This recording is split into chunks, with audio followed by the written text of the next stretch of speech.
ሰላም ጤና ይስጥልኝ የቻናሌ ተከታዮች እንዴት ናቸው? ደህና ናቸው? እኔ ጋለው እግዚአብሔር ይመስገን። አዲሶቹ በላይክ እንዲሁም ደግሞ ነባሮቹ ላይክ ሰብስክራይብ እያደረጋችሁ አበረታቱኝ። አመሰግናለሁ።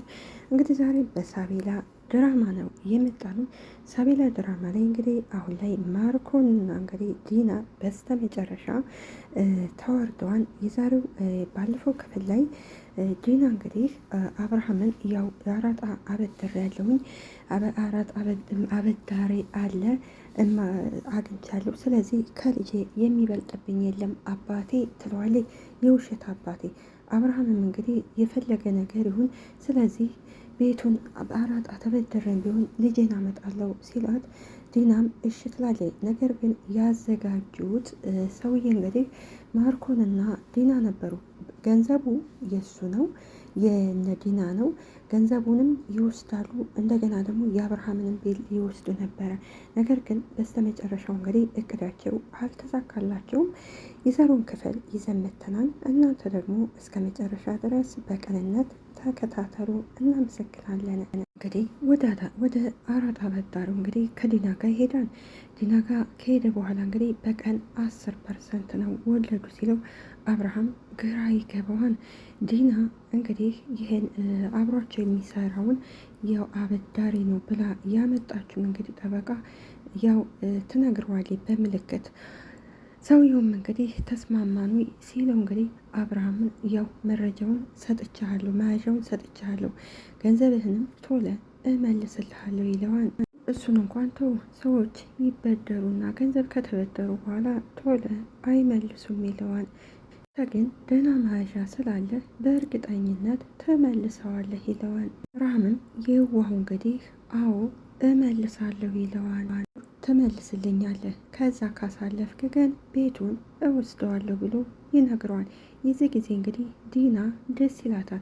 ምክንያቱም እንግዲህ ዲናና ማርኮን ከመጀመሪያው የሚያስቡት ዲና አብርሃምን እንግዲህ የውሸት ያገባችው እንዲሁም ማርኮን ወንድሜ ነው ብላ ከዛ ቤት የገባችው የአብርሃምን ያለውን ገንዘብ በሞላ ለመውሰድ ነው።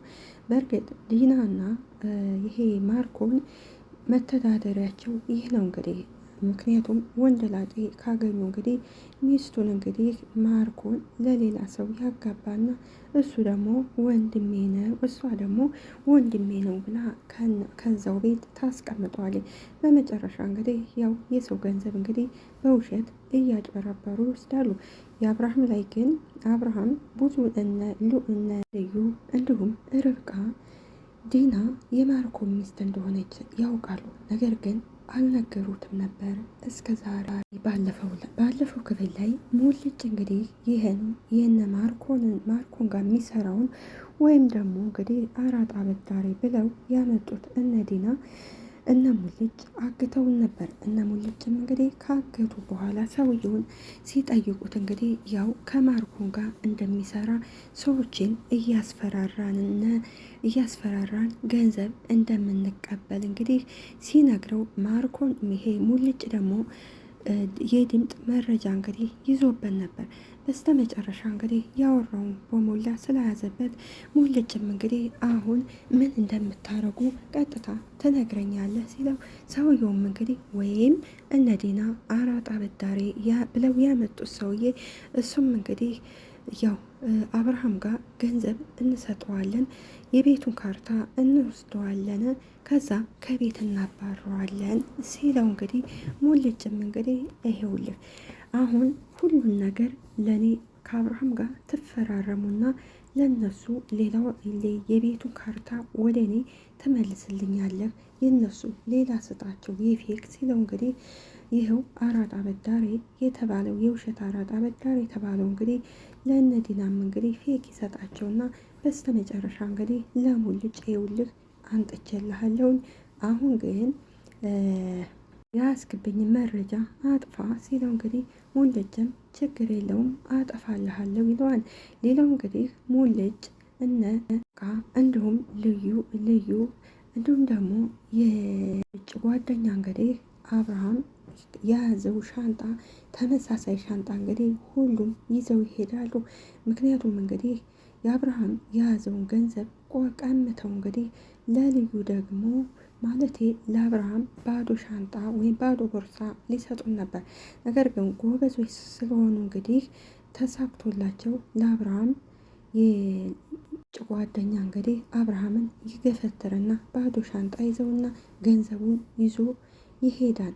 እና እንግዲህ አብራ ስለነበረ ከዛ እንግዲህ ሙልጭ ይደውልና ልዩ ተሳክቶልናል ገንዘቡ በእጃችን ገብቷል ሲላት እንግዲህ በጣም ይደሰታሉ።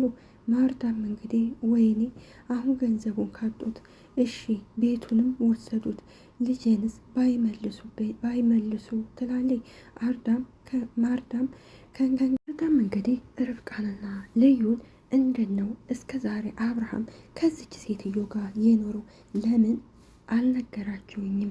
ስለዚህ ከእንግዲህ በኋላ ፍቅሬን እመልሰዋለሁ። ልጄንና ፍቅሬን አብረን ነው ከአብርሃም ጋር የምንኖረው። ከእንግዲህ በኋላ መደባበቅም አይኖርም። ልጄ በሰላም ትገኝ እንጂ ስትል እንግዲህ ልዩና ርብቃ ደስ ይላቸዋል። በመጨረሻ ዲና እንግዲህ በውሸት አባቴ ከልጃችን አይበልጥም፣ ስለዚህ ፈርም ስትለው አብርሃምን አንቺ ራሱ ምን ሆነሽ ነው? በቀን እኮ 10% ነው የሚቆጥረው ሲላል ዲና በውሸት እንግዲህ አባቴ ችግር የለውም ከልጃችን አይበልጥም ስትለው አብርሃምን በመጨረሻ እሺ ተስማምቻለሁ ብሎ ይፈርማል።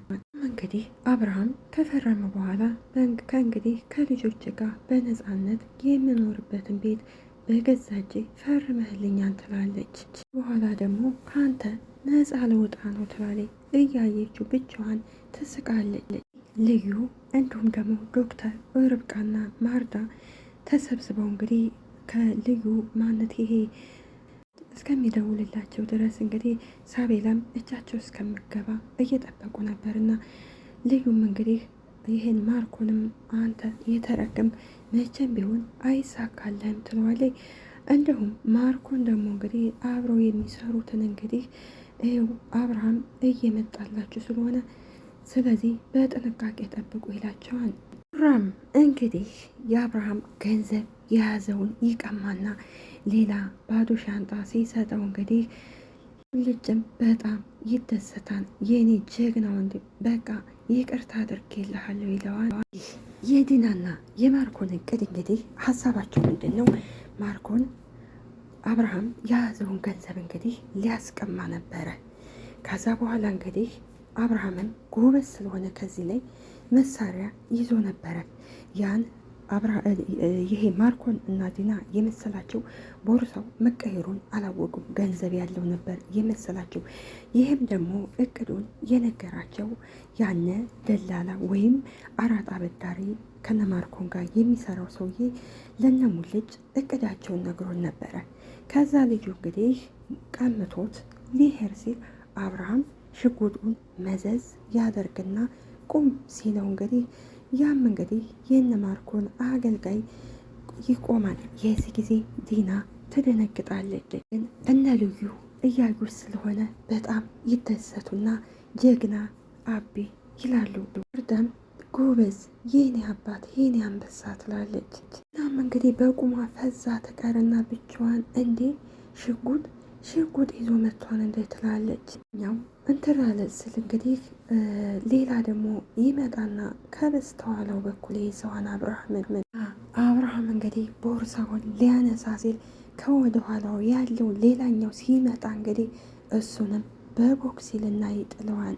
እዚህ ጊዜ እንግዲህ ማርኮንና ዲና እቅዳቸው ስላልተሳካላቸው ይናደዳሉ። እዚህ ጊዜ እንግዲህ ዲናም የሆነ ዱላ አንስታ አብርሃም ልትመታው ስትል ሳይታሰብ ማርኮን ይመጣና በጥይት መጥቶ ይጥለዋል። ከቤት ከወሰዱ በኋላ እንግዲህ ይቺ የውሸት ሚስት እንግዲህ ዲና ወይኔ ጉዴ ሞቶ ይሆን እንዴ ትላለች።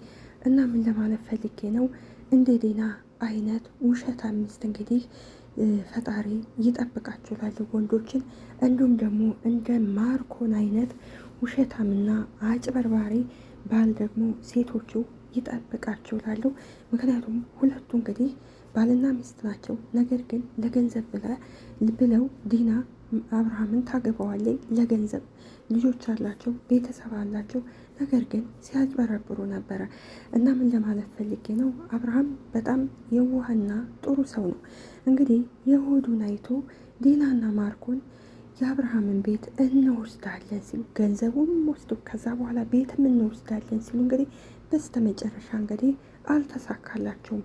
እንግዲህ ዲናም በጣም ፈርታለች። ወይኔ ጉዴ ልታሰር ነው ስትል ማርኮንም እስኪ ዝም በይ አትታሰር የሚላታን። ማርኮንም እንግዲህ ለሳቤላ አጋች እንግዲህ ምንም አይነት ስህተት አትፈልግም፣ አሁን ልጅቷን ይዛሃትና ብሎ ያዘዋል። እንግዲህ መቼ አሁን ነው ብሎ ይጠይቀዋል። ማርኮንም አዎ አሁን ነው ሲለው እሱም በቃ እሺ አመጣታለሁ እያየ ምን አስቦ ነው ይልና ለልጄ ግን ስል ምንም ነገር አደርጋለሁ ይላል። ባለፈው ክፍል ላይ እንግዲህ ሳቤላ ስላሳዘነችው ቤቷ አካባቢ ድረስ ይዟት ሄዶ ነበረ። ነገር ግን ይሄ ይደውልና ልጁን እንዳያዘበት ሲነግረው መልሶ እሱም እንግዲህ ሳቤላን ያግታታል።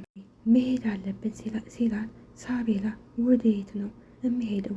እኔ መሞት አልፈልግም፣ መጀመሪያ እናትና አባቴን ማየት አለብኝ ትለዋለች። የሳቤላ አጋችና ማርኮን ሲደባደቡ ሳቤላ እራጎቴን ተወው ትላለች። ማርኮንም ልጁን ሲደበድበው እራጎቴ እሱን ተወው ትለዋለች። ነገር ግን ቡራ እየተከታተላቸው ነበረ። እንግዲህ ማርኮን እንግዲህ እወደድ ባይ ለአብርሃም እኔ ያገኘኋት ብሎ ሳቤላን ሊሰጣት ስለፈለገ ነው። ማርኮንም ሳቤላን በእኔ እንሂድ ብሎ ይዟ ሲሄድ ሳቤላ ግን ልጁ ተመቶ ስለወደቀ ወደኋላ እየዞረች እያየችው ነበር። ምክንያቱም መጀመሪያ ሳቤላ ስታየው ተፈራው ነበር።